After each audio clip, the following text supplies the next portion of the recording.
नमस्कार दोस्तों, मोहित स्टडी आई के सेंटर में आपका स्वागत है। आज हम हिंदी पेपर देखेंगे यूपी टेट का। ठीक है।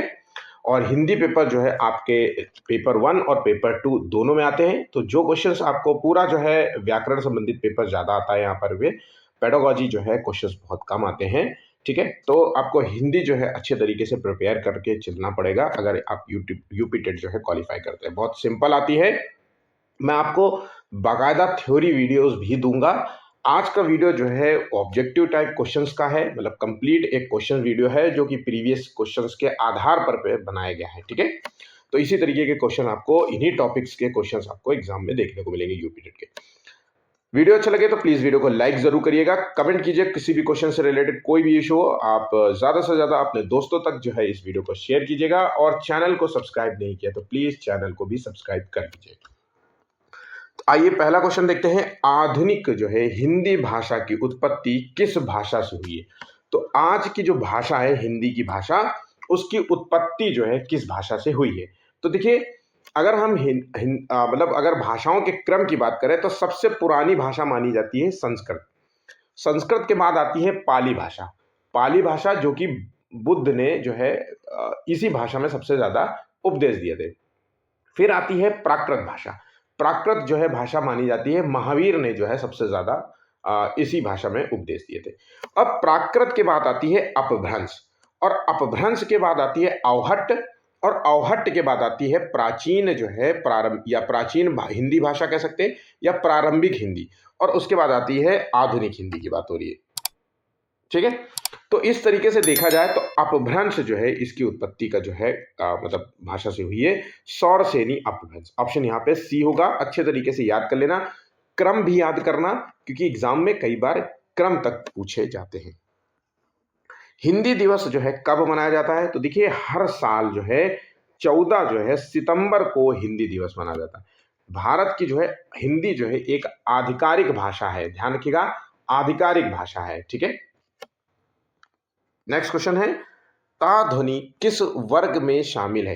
अब देखिए, ध्वनियों के जो वर्ग में शामिल की बात करें तो ये बहुत इंपॉर्टेंट है, बहुत जरूरी क्वेश्चंस है, और इसको अच्छे तरीके से याद करना। तो आप जो काखा गाघा अंगा याद करते हैं ना, तो ये 5 वर्ग में बटा हुआ है। कितने वर्ग में? 5। का वर्ग, फिर नेक्स्ट है चा वर्ग, का वर्ग में 5 है। ठीक है। काखा गाघा अंगा, का खा गा घा अंगा, और चा छा जा झा इया। उसके बाद टा वर्ग आ जाता है, फिर आ जाता है ता वर्ग आ जाता है, फिर आ जाता है पा वर्ग आ जाता है। ठीक। अगर का वर्ग की बात करें तो ये होता है कंठ। इसमें काखा गाघा अंगा जो शब्द होते हैं ये कंठ से निकलती है। उसके चा जो है इसे कहते हैं ताल, चा छा जा। ठीक है। तो ये ताल, कंठ ताल। अब इसके बाद मूर्धन्य, मूर्धा, मूर्धन्य, कंठताल मूर्धन्य। और ता वर्ग जो है वो दांत से निकलता है, दंत। ठीक है।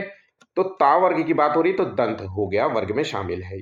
अब पा वर्ग हो गया, और ये ओष्ठ, पा फा भा, जिसमें ओंठों का ज्यादा प्रयोग हो रहा है। दंत वर्ग में क्या होता है कि जो मतलब आपकी जो जीभ होती है वो दांत के ऊपरी हिस्से में टच करती है। आप देखिए, ता था दा धा ना, पूरे जो है शब्द जो है वो जीभ की जो है ऊपर वाले जो मतलब दांतों की जो ऊपर वाला हिस्सा है उस पर टच कर रही है जीभ। ठीक है। यहां तक समझ गए? तो इस तरीके से ये क्वेश्चंस आपको याद होना चाहिए। जैसे आपको बताया है वैसे एग्जाम में क्वेश्चन पूछेगा, आपसे पूछ लेगा कि कोई भी एक शब्द दे देगा कि वो किस जो है वर्ग में शामिल है, वो अक्षर या वो ध्वनि। ठीक है। चल, नेक्स्ट क्वेश्चन, निम्नलिखित में से कौन सा जो है अल्प प्राण व्यंजन माने जाते हैं? तो प्रत्येक वर्ग, जो मैंने अभी 5 वर्ग बताए थे, उस प्रत्येक वर्ग का पहला अक्षर, तीसरा अक्षर और 5वां अक्षर, ये वर्ण में अल्प प्राण व्यंजन माने जाते हैं। ध्यान रखिएगा, पहला, तीसरा और 5वां। अब इसी के साथ महाप्राण आता है, तो जो बच जाते हैं वो महाप्राण में आते हैं।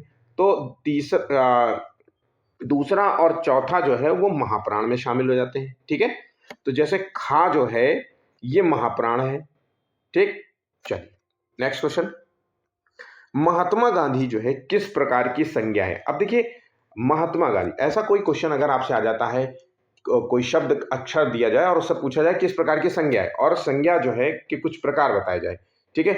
तो आपको अच्छे से समझ लेना है कि क्वेश्चन किस तरीके का है। ठीक, ये कुछ संज्ञा के प्रकार बताए, व्यक्तिवाचक संज्ञा, समूहवाचक, जातिवाचक और भाववाचक संज्ञा। ठीक है, ये बताए गए। अब यहाँ पे जो आंसर है वो है व्यक्तिवाचक।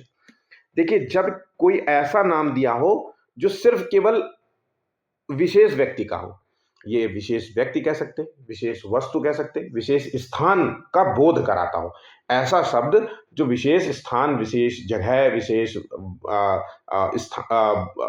वस्तु या व्यक्ति का बोध कराए, तो वही होता है व्यक्तिवाचक संज्ञा। अब क्या हो सकता है, जैसे महात्मा गांधी विशेष हैं, सुभाष चंद्र बोस विशेष हैं, अंबेडकर विशेष है, सिर्फ एक है। दिल्ली, स्थान की बात करें, दिल्ली, कानपुर, है ना, उत्तर प्रदेश, ये सब एक है। नदी की बात करें तो गंगा नदी की जिक्र हो रहा है तो एक है। तो यहां पे हम व्यक्तिवाचक देंगे। ठीक है, जातिवाचक में क्या होता है, व्यक्तिवाचक और जातिवाचक में अक्सर बच्चे कंफ्यूज होते थे। और जातिवाचक में क्या होगा, जाति की बात हो रही है, मतलब पूरे समूह की बात, समूह का शब्द नहीं, आप पूरे जाति को कम, मतलब एक ऐसा शब्द जो सबको ले ले, जैसे लड़का। ठीक है, बहुत सारे लड़का, लड़की, पूरा हो गया ना।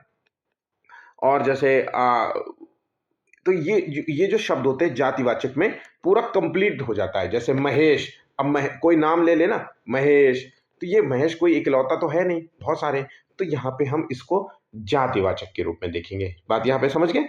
समूह में जो है समूह होगा। ठीक है, तो यहाँ पे बात समझिएगा, 6 का जो आंसर है वो ऑप्शन ए यहाँ पे सही होगा। 7वां क्वेश्चन है, अपना की भाववाचक संज्ञा क्या है। तो देखिए, अपना जो है इसका जो भाववाचक संज्ञा है उसे कहते हैं अपनत्व। ऑप्शन यहाँ पे ए सही जवाब होगा, अपनत्व। देखिए, भाववाचक है अपनत्व, इसको याद कर लीजिएगा, अच्छे से ध्यान रखिएगा। ठीक है, नेक्स्ट क्वेश्चन है, महाशय का स्त्रीलिंग रूप है। अब महाशय का स्त्रीलिंग रूप क्या है, तो महाशय का जो है स्त्रीलिंग रूप होगा महाशया। ध्यान रखिएगा, ऑप्शन यहाँ पे डी इसका सही जवाब होगा। ठीक, नेक्स्ट क्वेश्चन है, सर्वनाम के कितने भेद होते हैं। तो सर्वनाम के जो टोटल भेद होते हैं वो 6 भेद होते हैं। एक पुरुषवाचक होता है सर्वनाम, निश्चयवाचक सर्वनाम, अनिश्चयवाचक सर्वनाम, संबंधवाचक सर्वनाम, प्रश्नवाचक सर्वनाम और निजवाचक सर्वनाम। ये जो 6 के 6 भेद हैं उसको अच्छे से याद कर लेना। मैं बाकायदा इसका जो है कंप्लीट वीडियो भी आपको दूंगा। ठीक है, अच्छा, मुझे कमेंट करिएगा, आपको पेपर चाहिए अभी जो मैं जैसे करा रहा हूं वैसे ही पेपर और थ्योरी में ऐसे ही कराता रहूं, या आप चाहते हैं कि मैं पहले जो है आपको थ्योरी या फिर नोट्स जो है वीडियो दूं, उसके बाद जो है मैं आपको पेपर्स कराऊं। आप लोग प्लीज हमें कमेंट जरूर करिएगा। मैं जो भी आप ऑप्शंस चूज करेंगे मैं वैसे ही जो है आपके लिए वीडियो प्रिपेयर करता हुआ चलूंगा। ठीक है, नेक्स्ट क्वेश्चन है, निम्नलिखित में से कौन सा अकर्मक क्रिया है। अकर्मक क्रिया का मतलब होता है जहां पे कर्म नहीं हो रहा हो। ध्यान रखिएगा, कर्म नहीं हो रहा हो, जहां पे कर्म नहीं हो रहा हो, जिसमें कर्म नहीं होता है और क्रियाओं का जो है जो क्रिया होती है उसका फल सीधे कर्ता पर पड़ता हो। तो कर्ता पर पड़ रहा हो, कर्म पर नहीं पड़ रहा हो, इसीलिए अकर्मक क्रिया कह रहे हैं। बात यहां पे समझ गए। तो यहां पे देखिए, पढ़ना हो रहा है, लिखना हो रहा है, लेकिन सोना जो है अकर्म, इसमें किसी तरीके का कोई कर्म नहीं हो रहा है। सोना, रोना, हंसना, बैठना, ये सब चीजें जो है अकर्मक क्रिया के अंतर्गत आती हैं और बाकी जो है कर्मक क्रिया के अंतर्गत आती हैं। ठीक है, नेक्स्ट क्वेश्चन है, वार्षिक परीक्षा में सीता का तीसरा स्थान रहा, इसमें तीसरा क्या है। तो देखिए, गणनावाचक नहीं हो सकता, तो ये क्रमवाचक है, क्योंकि तीसरा अक्षर जो है बिल्कुल क्रम से आ रहा है, पहला, दूसरा और तीसरा, तो इसे हम कहते हैं क्रमवाचक विशेषण कहेंगे। ऑप्शन यहाँ पे बी इसका सही जवाब होगा। नेक्स्ट, वह कम बोलता है, इसमें कम शब्द क्या है। तो देखिए, कम बोलता है इसका मतलब है कि यह है जो है परिणामवाचक जो है क्रिया विशेषण है। यहां पे देखिए, कम जो है शब्द परिणाम को दर्शाता है, मतलब एक जो है मतलब स्थिति को दर्शा रहा है कि इतना है कम, कितना कम है, ये बात यहां पे समझ गए। तो परिणाम को दर्शा रहा है, तो ऑप्शन यहां पे सी होगा। ठीक है, संधि होती है, तो संधि क्या होती है, संधि जो है दो वर्णों के बीच होती है। ध्यान रखिएगा, संधि जो है हमेशा दो वर्णों के बीच होती है।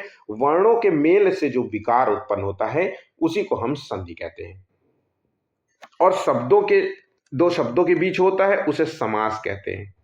ठीक है, चलिए नेक्स्ट क्वेश्चन है, निराधार का सही संधि विच्छेद है। अब निराधार का जो सही संधि विच्छेद है, निह धन आधार।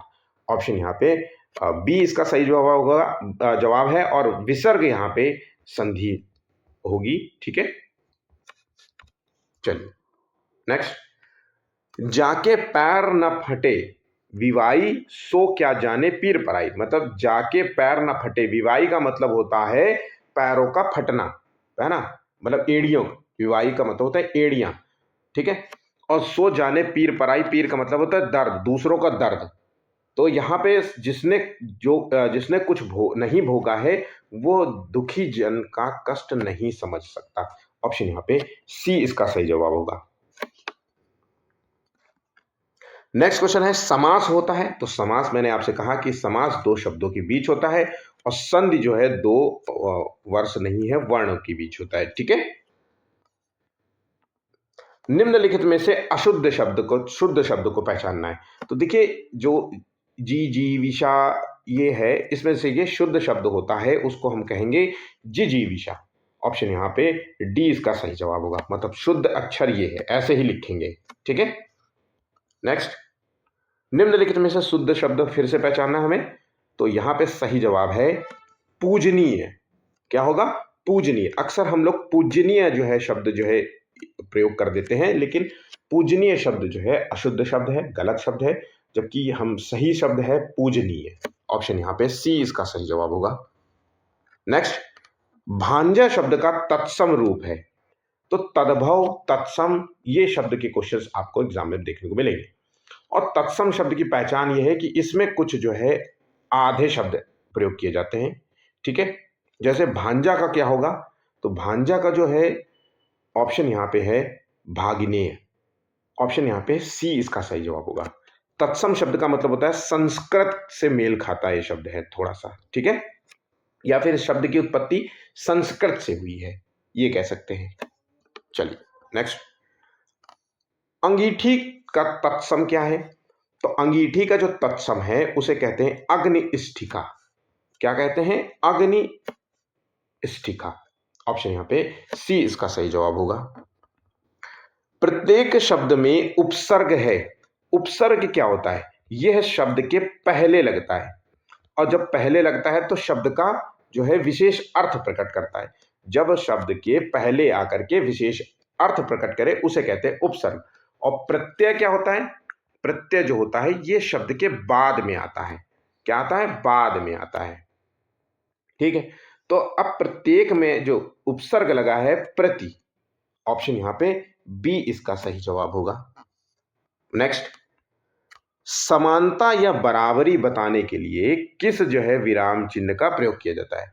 समानता या बराबरी की बात करें, ठीक है, तो ये जो प्रश्न चिन्ह है तुल्यता सूचक चिन्ह कहते हैं। ध्यान रखिएगा, प्रश्न तो आपको पता ही है ना। यहां पे जो सही आंसर है वो है ऑप्शन डी इसका सही जवाब होगा। सम्मुख का विलोम क्या होता है? तो सम्मुख का जो विलोम होगा वो है विमुख। ऑप्शन डी इसका सही जवाब है। नेक्स्ट क्वेश्चन, किसी वस्तु में छोटी छोटी त्रुटि खोजने वाला, मतलब छोटी छोटी गलतियां खोजने वाले व्यक्ति को हम क्या कहते हैं? तो आंसर हो गया छिद्रान्वेषी। ऑप्शन यहाँ पे ए इसका सही जवाब होगा। आलोचक, समालोचक, छिद्रकर्ता नहीं होगा। छिद्रान्वेषी जो है अर्थ है कि छोटी छोटी त्रुटियां या गलतियों को खोजने वाले को कहा जाएगा। ठीक है, नेक्स्ट क्वेश्चन है, ये मुहावरे का अर्थ हमें बताना है। कोहलू का बैल बनना, इसका सही आंसर क्या होगा? तो देखिए, कोहलू का बैल बनना मतलब दिन रात काम में जुटे रहना। आंसर हो गया ऑप्शन ए। कोहलू का मतलब होता है जहां गन्ना पेरा जाता है ना, उसी को कोहलू का बैल कहते हैं। या फिर रस निकालने के लिए जो मशीन इस्तेमाल होता है, तो जो है बैल को उसमें बांध दिया जाता है, वो दिन रात बेचारा काम में जुटा रहता है। तो इसलिए इसका मुहावरे का अर्थ है कोहलू का बैल बनना, मतलब दिन रात काम में जुटे रहना। तो कुछ इस तरीके के यूपी टेट में क्वेश्चंस आते हैं, आपको देखने को मिलेंगे। वीडियो अच्छा लगा तो प्लीज़ लाइक ज़रूर करिएगा, शेयर कीजिएगा और चैनल को सब्सक्राइब नहीं किया तो प्लीज़ चैनल को भी सब्सक्राइब कर लीजिएगा। आप किस तरीके के वीडियो चाहते हैं आप हमें कमेंट ज़रूर करिएगा, मैं उस तरीके के वीडियो आपको दूंगा। बिल्कुल कंप्लीट स्टडी मटेरियल दूंगा, नोट्स आपको पूरा कंप्लीट प्रोवाइड करूंगा, जैसा नोट्स आपको किसी भी पेड बैच में भी नहीं मिलेगा। ठीक है, आप हमारे सीटेट के प्रीवियस वीडियोस देख सकते हैं, आपको वैसे ही स्टडी मटेरियल आपको देखने को मिलेगा। मेरे प्लेलिस्ट में जाकर के आप कोई भी जो है स्टडी मटेरियल देख सकते हैं। अभी भी सब कुछ जो है फ्री ऑफ कॉस्ट है। तो अभी के लिए बस इतना ही, धन्यवाद।